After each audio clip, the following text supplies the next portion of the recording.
Today I'm visiting with Brigitte, who lives in St. Albans, just north of London. Brigitte has done extensive research on Mr. Alfred Matthews as we try to track down the mysteries of his 100-year-old watercolor palette. Welcome, Brigitte. Hello, Marty. Thanks for having me on your channel. It's good to visit with you. Thanks for all the work you did, of course. And the two videos we did generated a lot of interest. There were many, many comments, lots of views and sharing of that video. People are very interested to know more about this story and kind of put a bow on it. Thanks to your research and the legwork you did in the genealogical area and just sifting through records, we know a lot more about Alfred Matthews and his life than we did a month ago. Yes, absolutely. I mean, I have to say that we were very lucky actually with that the first investigation that I did, just typing the name and the address that you showed on your first video, that I typed it into one of the search engines, and immediately it came up with an answer that is actually very unusual in our ancestry research community, but we go straight away, so that was really good. So we found out the name, and were able then to unravel a little bit the story of your watercolor palette. Well, it was great to have some of the clues left by young Mr. Matthews when he decided to etch his name and address and some other details onto the back of that tin watercolor palette. So we're fortunate to have that as a basis to begin with. But you did a lot of legwork. So let's talk a little bit about, let's maybe walk through Alfred's life a little bit. People are very interested in that and how the palette may have entered his life or ended up where it did. But so we know Alfred was born in 1904, thanks to census data that you found. He was born to Alfred Joseph Matthews, his father, and Jane Pocock. Yeah. There was an Yes. interesting thing about this union, though. Can you talk a little bit about what you found out there? Yes, luckily, her maiden name, Pocock, is a very unusual name because that makes it easier to find information. And I found their marriage certificate, and I found out that she was significantly older than he was. There was more than 10-year age difference between the two. And she had always lived with her family, her parents, as I found out from earlier census data, and he was a steward on a ship. So, and he had been that for a few years before he got married. So he was sailing the world. So he must have been a very interesting character at the time, whereas she was living at home, working, I think, at the time as a biscuit packer, or something quite humble compared to his exciting life. So there was surely a very interesting story behind um, that union. Well, you said, yeah, there was a 10-year difference. It sounded like, at least from the data that I saw, that he Yeah, was bachelor and spinster just means that they haven't been married before. So, um, which, well, for her age, that might have been unusual as well at the time. So, and for him to marry so young, actually, he made himself a year older on the marriage certificate, and she made herself 2 years younger. I think they didn't really pay attention to the real age at the time. Mm. Basically showed up, yeah, I'm about 30. I don't know what how it worked at the time, but sometimes the dates, you can't really rely on it. You have to take everything with a pinch of salt. Well, it's very interesting because a couple of years later, Mr. Alfred Matthews Jr. comes along, and by the 1911 census, he's living with his mother at her parents' home at 178 Alma Road in Bournemouth, and we don't know what happened to his father. Where did his father go? No, At that point, we're not no, we sure. don't. And she is listed as single, and actually I think it was her father who filled out the census from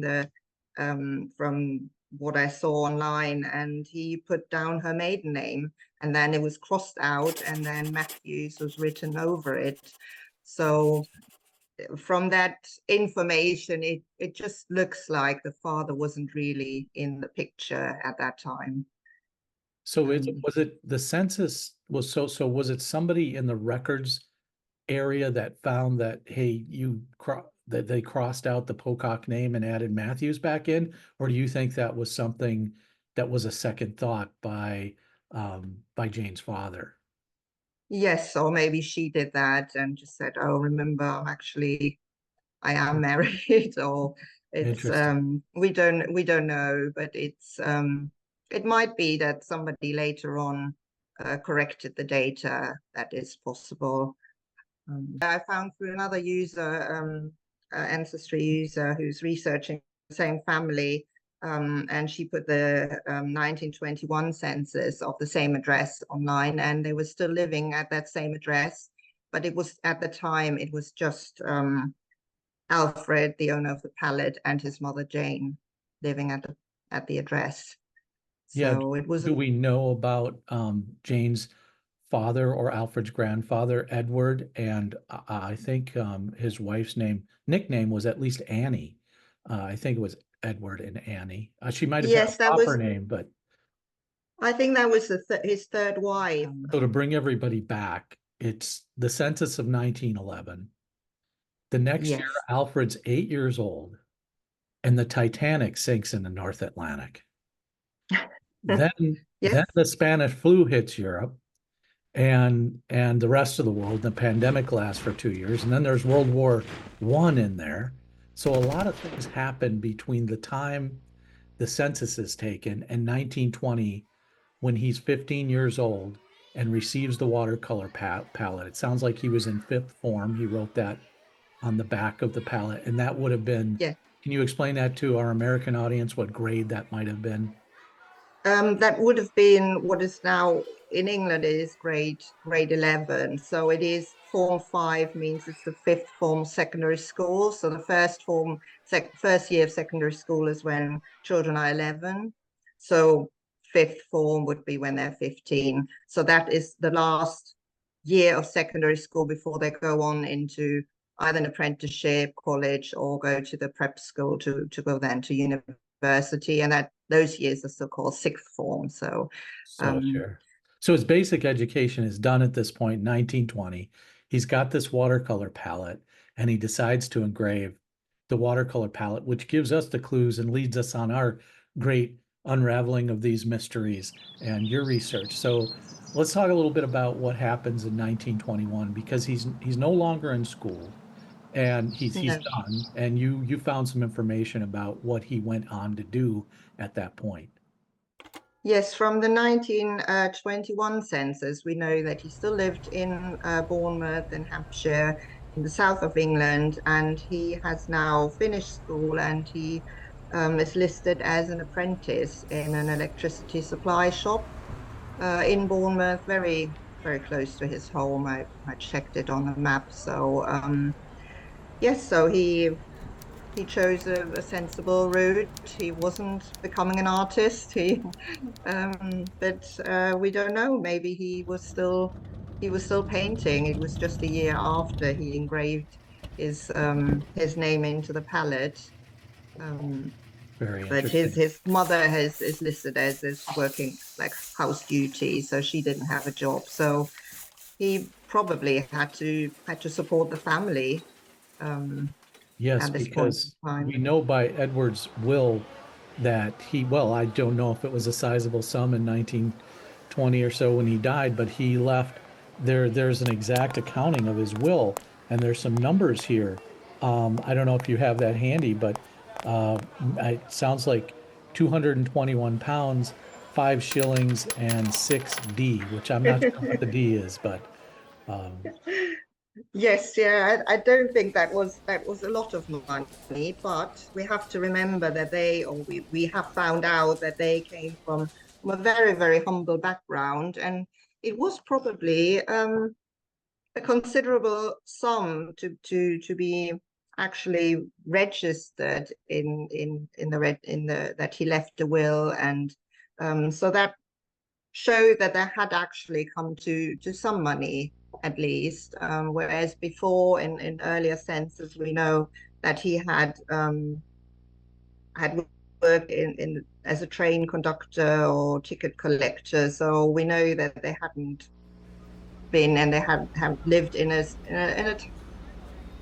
area of London that was very, very humble. Workers were living there, and so having a house then in Bournemouth, having a little bit of money, and also having a watercolor palette like this, um, that was something very special at that time, I would say. Well, his grandfather, Edward Pocock, died, according to the records, in 1917. And it looks like that's when he left the money. But it also seems that Laura Ann Pocock, his widow, or Annie, is still alive at that time. So maybe they shared in some of that and helped out. As you say, he probably in all likelihood had to go to work. And remember that at the time, we're talking about 1921, electricity is still a pretty new invention. Lots of people are converting from gas lights to electric lights in England as the country tries to modernize and things like that. I'm sure it was well Yes, underway by 1921, but yet and still, he picked a job which would have been like, I'm going to go into computer programming in the early 21st century or something like that. So he did obviously pick a good profession there, at least initially, to become an electrical apprentice. yes, absolutely. Well, if we fast forward to 1920, to the late 1920s, Alfred meets a gal named Agnes Mary Hill and falls in love. And then they get married in 29, and Mary is 22 years old, and it looks like Alfred was 25 at that time. And now they've moved on to Brighton. Is that correct?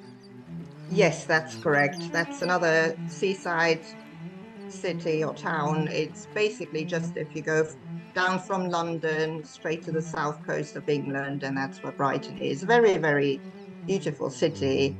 Uh, lovely place, a holiday place, maybe more than Bournemouth, with a lovely beach, a lovely pier, and people go there. There's amusement parks, and it's very nice. It's a lovely place to go to. And so, yes, they got married. Apparently, from what I see from the marriage certificate, he was living there, and they stayed there. And I found them on the electoral register in the early 1930s, so they must have stayed there for a few years. And Yeah, I there want to is talk some about that. indication that they had some children there.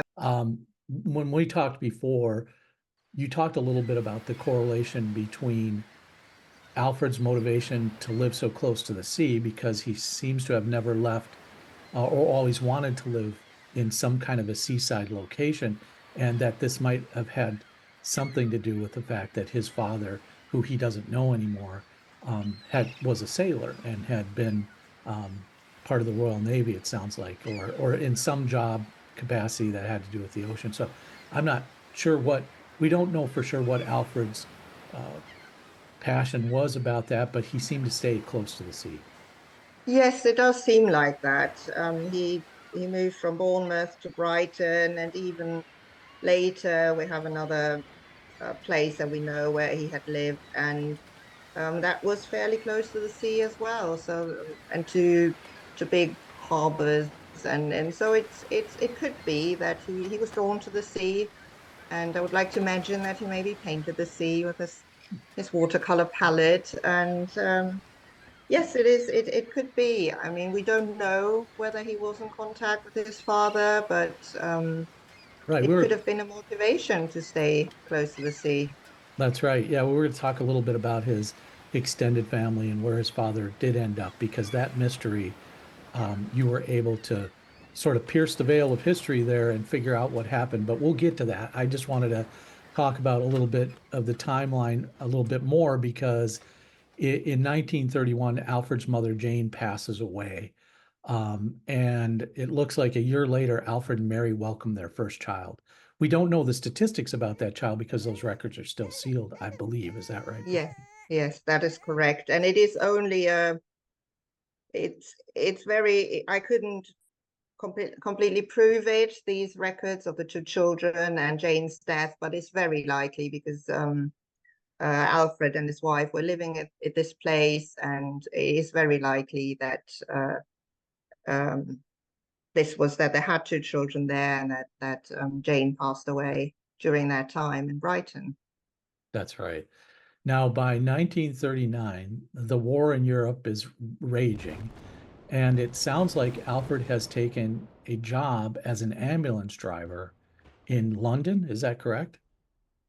Well, he was living in London, and in 1939, just before the war broke out in England, there was a register taken just to find out where everybody was living and what they could offer to for the war effort.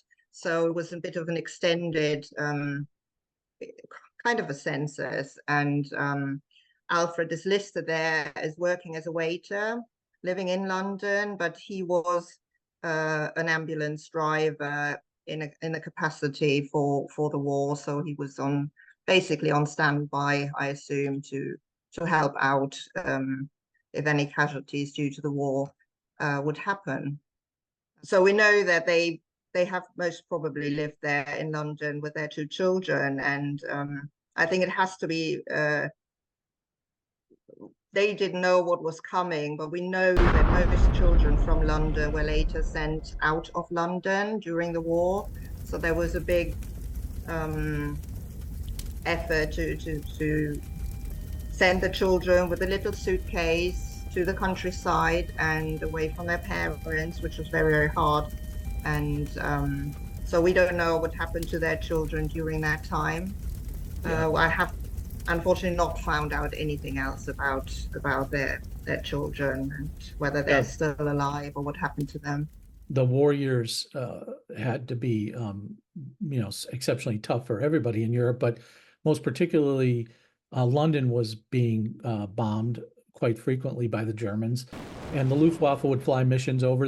I don't know, for the younger people watching the channel, they might not know about the bombings, but that was kind of what happened in World War II. There were, at the end of the war, there was lots of bombs being dropped in Germany, and there's a very very famous photo of Dresden burnt out and Allied bombings, and so it was kind of a back and forth as the war, as the bombing, but in the early parts of the war, London was being bombed frequently, and so that might have been the reason. There's great pictures of, well, I won't say great is the wrong word, but there's these pictures of people huddled in the tunnels below London to try to stay safe from the bombs that the Luftwaffe was dropping at that time. Yes, yes, no, that was a very, very difficult time, and I know that they sent the children away, but I know a few people who actually stayed in London during that time, and that was very, very difficult. What do we know, Brigitte, about, if anything, about Alfred's life between 1939 and 1971? Because those are a lot of years, and we can infer a few things. We know that Alfred passes away in 1971. He's 67 years old. He's in Wales. Very likely Agnes is at his side because they were married for 42 years, a very long time. But between 1939 and 1971, was Alfred busy raising kids? What do we know about his life, if anything? Unfortunately, I haven't found out anything. There are sometimes you can find out where people were living through the electoral register, how I knew that they were living, how long they were living in Brighton. But unfortunately, I couldn't find anything in between these two events or these two records that we found. So at some point in time, they must have moved to Wales, a little bit north of Cardiff, the capital of Wales, and also fairly close to the seaside, as we have said before. And we know from the death record that his wife was at his side when he died and reported the death. And um, unfortunately, we don't know anything else why they moved to Wales. I was trying to find out whether maybe one of their children lived there, but unfortunately, I couldn't find out anything. about his life. So that is still a mystery to us. Yes, and there will remain, I think, a few mysteries about Alfred's life or how his palate, evolved and things like and things that he did during with his family. But let's talk a couple of seconds about Agnes, who went on to live until 2004 and passes away at the ripe old age of 97. Now, Yes. Agnes lived a very extraordinary long life. She never remarried. It doesn't, at least we can't tell by any records available to us now. But if you think about Agnes and her life and Alfred and his life, the things they saw and the changes they saw in their lifetime.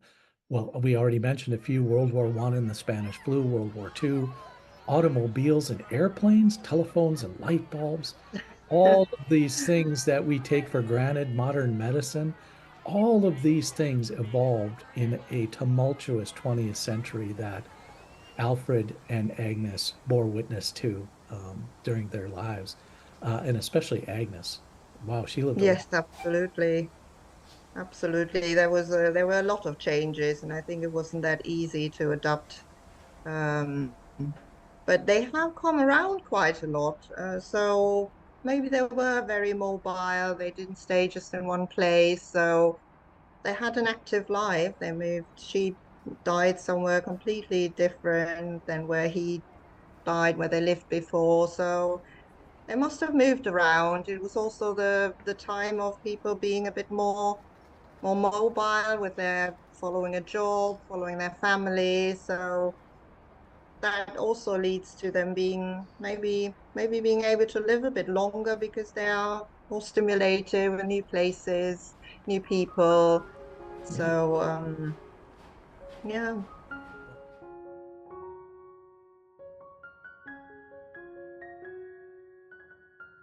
Thank you for taking a few minutes to stop by today. My name is Marty Owings, and this is the Owings Art YouTube channel. If you're new to the channel, I welcome you to explore the hundreds of art supply reviews, drawings and painting tips, and other content available absolutely free. If you like what you see, please consider supporting the channel. If you're already a subscriber and have enjoyed the content on the channel, I encourage you to become a member today. Memberships start as low as $3.99 and opens up a host of additional content to you. And depending on the level you join at, you'll have access to exclusive first look videos, member only videos, priority replies to your comments and questions, instructional videos, and so much more. Memberships help support and grow the channel and enable me to bring the content that you want, like straightforward, honest product reviews, art tips and instructions, and art adventures.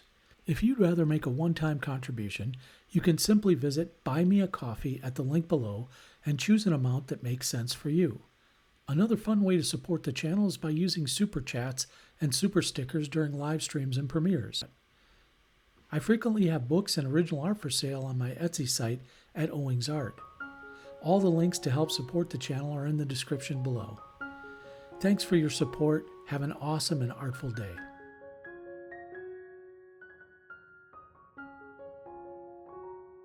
Well, they lived an extraordinary life just for the times that they lived in. But let's go back to in history a little bit more to track down Alfred's father, because there's a thread we pulled on, or you did, and did some research to find out a little bit more about what happened. And there was some information available, which adds a new twist or sheds a little bit of light on Alfred's life and maybe some of the additional tragedies he must have faced or had to deal with in terms of not knowing where his father ended up, or whether or not he had half brothers and sisters in the world, things like that. So can you talk a little bit about that, Brigitte, and where his father ended up? Yes, so I researched a little bit and I found other people who were researching in about this family. And there was a thread that I later was able to confirm that actually Alfred's father, Alfred Joseph, emigrated to Canada. And that was apparently more or less around the time that young Alfred was born. So that leads us to believe that he wasn't really in young Alfred's life. So he moved to Canada and he actually got married twice there, and he had several children, stepchildren, took care of the stepchildren very well. They were all mentioned when he died in 1942 in Canada.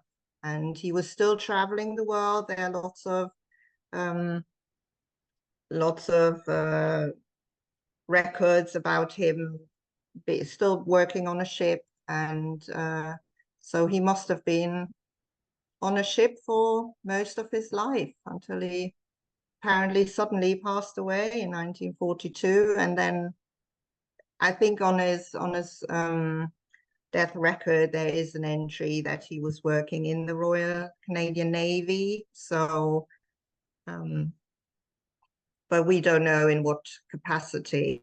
But I think he was always traveling between Vancouver and Seattle in this area in the end. Maybe some of these mysteries that we have discussed, these breadcrumbs that you were able to follow, some of that stuff may eventually come to light as the ban or the restriction on records is lifted, and we see more census data about who and what and where people went and things like that later in the later years. Yes, absolutely. I mean, every 10 years in England, the census records get opened up, and more people are interested, more people are researching their ancestors, and they put information online. A lot of information that I found in this um, investigation, I found through other people who were researching into the family, and I believe they were descendants from the part of the family that was in Canada. Well, many of the mysteries we've talked about, one in particular is like, how did this palette end up in the Midwestern United States in Minnesota? Yes. And somehow it found its way into my hands. And I love to paint. I'm a watercolorist, and I just found it fascinating that this palette had this writing on the back, and now this whole history has evolved and unfolded for us. And thanks to your good work and research, we know a lot more. We can follow some of these threads and breadcrumbs. And as I said before, we're piercing the veil of history and understanding a little bit more about who owned this uh, extraordinary object, what they did with it, what maybe when it came in and out of their lives and things like that. We don't know if Alfred ever went on to be, to continue to paint or be an amateur watercolorist, or what he may have taught his kids or shared with his kids about that. But we do know that we were lucky that this young person who might have been 14 or 15 years old took the time to etch the details and information into the back of this palette so that 100 and some years later, we're able to track this information down, which is extraordinary in itself. Yes, absolutely. It is as if he wanted us or somebody in the future to think of him and to maybe think of him as an artist, although maybe he couldn't follow that path in his life because he had to go out and work just like many of us who Yes. hopefully just try to find a few minutes here and there to follow our passion while we're doing our daily job, the family and everything, just like they did 100 years ago. So I do hope that he would be happy that we think of him and discuss his life and imagine how it was and honor that he left something for the world. Well, I wonder how Alfred Matthews would feel about his anonymity no longer being so anonymous. You know what I mean? At least for a small group of us artsy people who are into research and all these things about art and stuff like that, and happen to find his palette that he scrawled his name into 100 years ago. I wonder what he would think about, um, no longer being sort of an anonymous, because his palette made its way all the way here somehow, some way. It made it to Minnesota in an antique shop, which is weird. Yes, that's amazing that it actually We have no idea how it ended up there. But I think because he scratched his name into the palette, I think that means that he wanted to leave something. I think he did want to leave a message. He wrote "Do not open" onto it. He was expecting somebody to look into his life. And I think, I mean, I do ancestry because I think people deserve to be still spoken about even when they're dead. And about my personal ancestors, they were the ones that struggled to stay alive so I could be here today, because they went through all this hardship, it made it possible that I'm actually alive. So I value that, and I think that's why I think when I read about their struggles, about they're like children dying and all of this, it's interesting, and I think it's good to keep people's memory alive. And I don't think he would mind. I think he would be happy. That's what I think. That's why I share the story. But Well, I can almost hear everybody who's watching this video and listening to us scrambling for their palette to etch their names into it. I know I know I did, Brigitte. I felt like, well, that was important that I do that. And so as you've been watching this video, I'm talking to the viewers out there. There's been some images on the screen. I'm going to share those images as we've talked through in this fascinating conversation with Brigitte, who did all this work to find out about the history of Mr.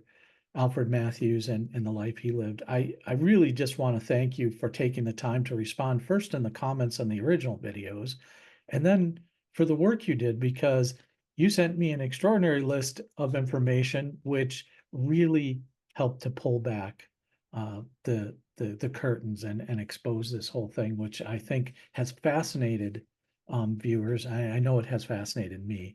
And yeah, just thanks so much, Brigitte, for all of that work.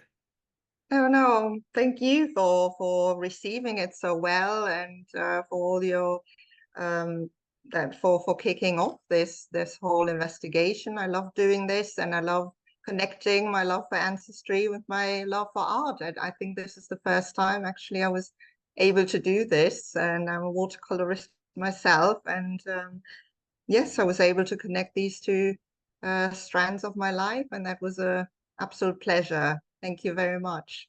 Well, you certainly are one of, I would like to characterize you as a history detective, but when all of these passions run together and you find yourself compelled to find out about these things, I think that passion or that interest, it tends to be universal. I think a lot of people share it. What's interesting in this case is that art brought us to this, some Yes. object that had to do with art. So that was great. And thank you for finding my channel, and thank you for being a part of this. Yes, thank you. Thank you very much. It was an absolute pleasure, and I will look forward to seeing more of your videos.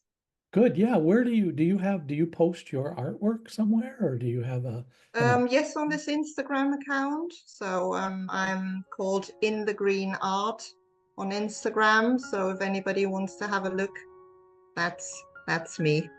well, that would be great. I can't believe I'm not following you yet. I should be on there doing that right now.